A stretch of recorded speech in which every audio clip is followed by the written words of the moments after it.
Alaskan Brewing Company. It's their barley wine. It's their pilot series.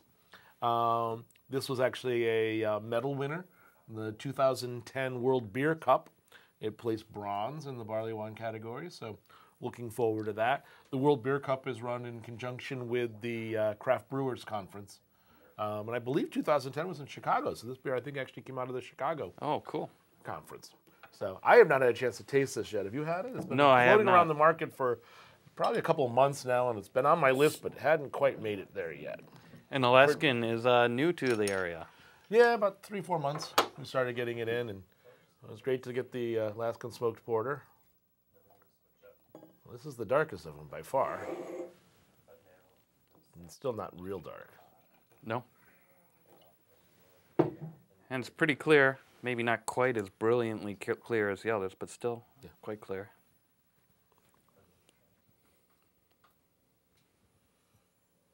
This actually has quite a bit of British character to it. You get a little bit of flintiness. There's actually, you can smell a little bit of stoniness in it as a top note. Perhaps almost a hint of like treacle with just a hint of licorice root to it as well. All things that you might expect more British-wise.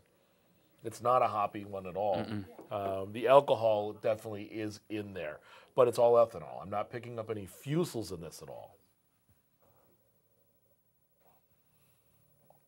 Yeah, I'm picking up just a tiny bit of fruitiness. I'm not sure whether that's from the yeast or if it's from any hops, but just a tiny I think bit it's from the. esters. I'm pretty sure it's from the fermentation that you're picking up some esters, and almost a little bit of raisiny kind of oxidation, just a hint of it, which, as new as this is probably intentional that they allowed just a little bit of oxidation to add a little bit of character to it. Yeah, as it warms up, you're getting a lot more of that kind of fruitiness to it, maybe like you're saying, a little raisiny, and I'm catching like maybe a tiny bit of like apple-y kind of quality to it. And then the sweetness from the malt. Very interesting. It's almost like a baked apple.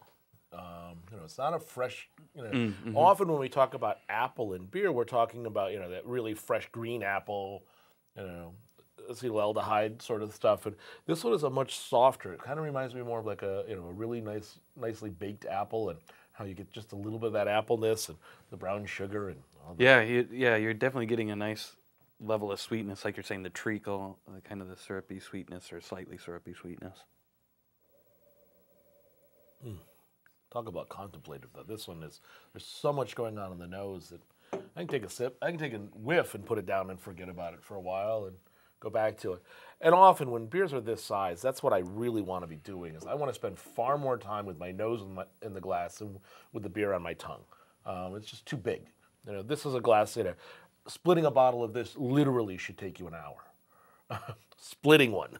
You should not have one on your own. Yeah, that'd be quite a bit.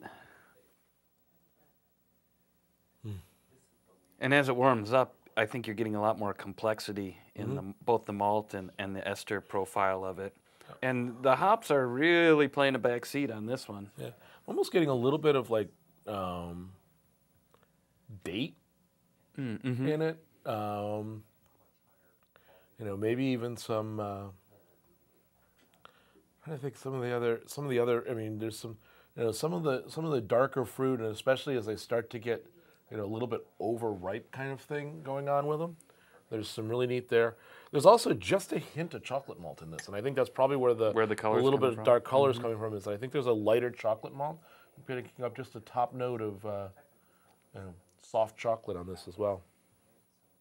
The texture on the tongue is just beautiful on this. The CO2 is really fine and completely integrated, so you get almost like a whipped marshmallow kind of consistency to it on the tongue. There's a lot of dense malt up front and a little bit of sweetness, but it's fully attenuated. There is no residual sugar on this at all. I mean, it's a very malty beer, but it's not sweet. Well, Jeremy, cheers. Cheers. to another fun episode.